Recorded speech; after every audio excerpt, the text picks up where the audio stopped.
I stood in my office, staring out the window at the city skyline, my phone pushed against my ear as Olivia's voice came through, sharp and demanding.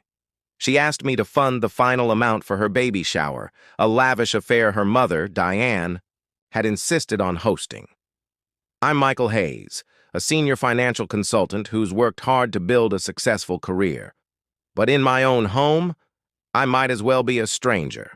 Olivia's family, with their old money and entitled attitudes, never regarded me as one of them. To Diane, I was just the man who got lucky, someone who stumbled into their fortune by marrying her daughter. It didn't matter that I had been the one keeping Olivia afloat all these years, paying the bills, supporting her desires, making sure she never had to lift a finger. They still looked down on me like I was beneath them. Her voice pierced through. My thoughts again, forceful, almost wailing. Michael, it's just a few thousand. You know how important this is to me. Mom and Tessa would flip if it's not perfect. I could envision Diane's smug expression, her lips pursed as she reminded me of my place, and Tessa, Olivia's younger sister, chiming in with that condescending laugh of hers. I gritted my teeth, my fingers tightening around the phone. I wanted to say no, to tell her I was done being their personal ATM. But I knew what would happen if I refused. Diane would twist it into a sob story, how I didn't care about my own child, how I was selfish and ungrateful. Tessa would back her up. And Olivia? She would just sit there, letting them tear me apart as they always did. So I repressed the frustration swelling in my chest and whispered, "Fine, I'll handle it." She didn't even say thank you, just hung up with a brief, "Good. See you there." I laid the phone down and slumped back in my chair, rubbing my temples. The baby shower was tomorrow, and I had just agreed to shell out extra money for a party I didn't even want to attend. It wasn't about the baby, not really, it was about them. About showing off. About proving they were still the privileged family they thought they were. I'd seen the receipts stacking up, the venue, the catering, the decorations, all of it over the top, all of it unnecessary. And yet, here I was, footing the bill. Again. I thought about the years I'd spent trying to prove myself to them, working late hours to afford their lifestyle, letting them walk all over me because I loved Olivia. Or at least, I used to think I did. Now, I wasn't so sure. As I sat there, something shifted inside me. This wasn't just another favor. Another hit to my bank account. It felt different, heavier. I had been bending over backward for them for too long. And for what? To be treated like I didn't belong in my own household? I glanced at the stack of papers on my desk. Financial reports, budgeting plans I had been working on for months. I was good at my job, incredibly good, and I had built something for myself, despite their sneers. Maybe it was time they learned that. I picked up my phone again, not to call Olivia back, but to check my accounts.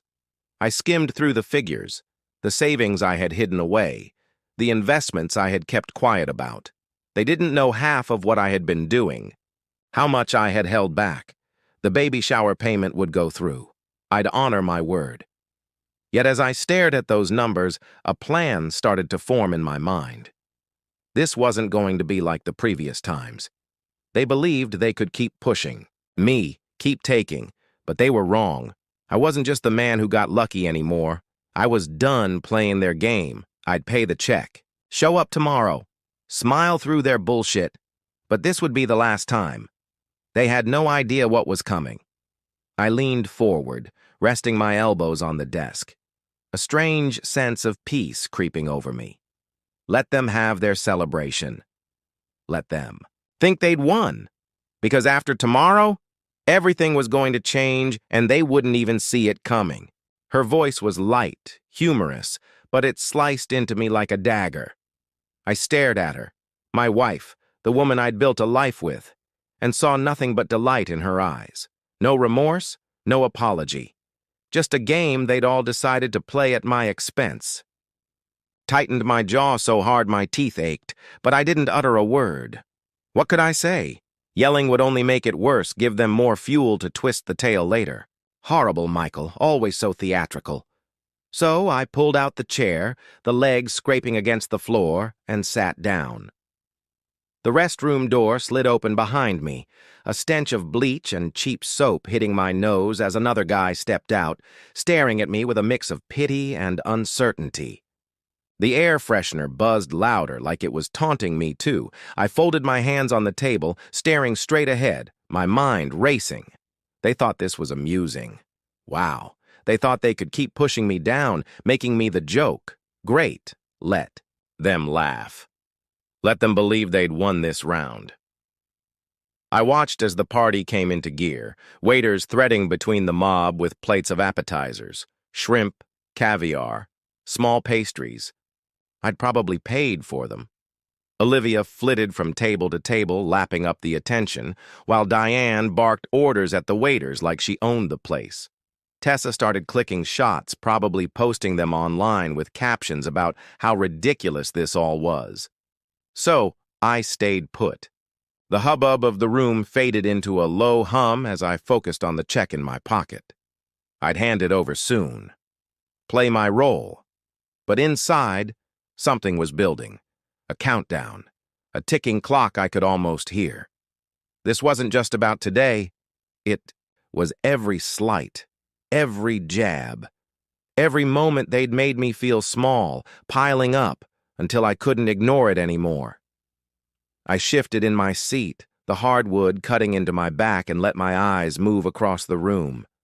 Richard, Olivia's dad, sat at the main table, quiet as usual, his head down over a plate of food. He never said anything, never stepped in when Diane or the girls went too far. I used to assume he was simply weak, but now I wondered, was he as tired of this as I was? Didn't matter. He wouldn't assist me. No one here would. The laughter had died down, but I could still feel the stares, the whispers, the smug pleasure emanating from Olivia and her family. They believed they had me exactly where they wanted me, tied down, powerless. But they were wrong. I reached for the glass of water a waiter had finally dropped off, the ice clinking as I took a slow drink. Hands were still, my breathing even, but inside, I was on fire. This seat, this joke. It was the last straw, the final shove I needed. I set the drink down and leaned back, the restroom door bursting open behind me. Let them have their fun. Let them believe I'd take it like I always did, because in my mind, the countdown had already started. And when it hit 0, they'd see a side of me they never imagined. This wasn't over, not by a long shot.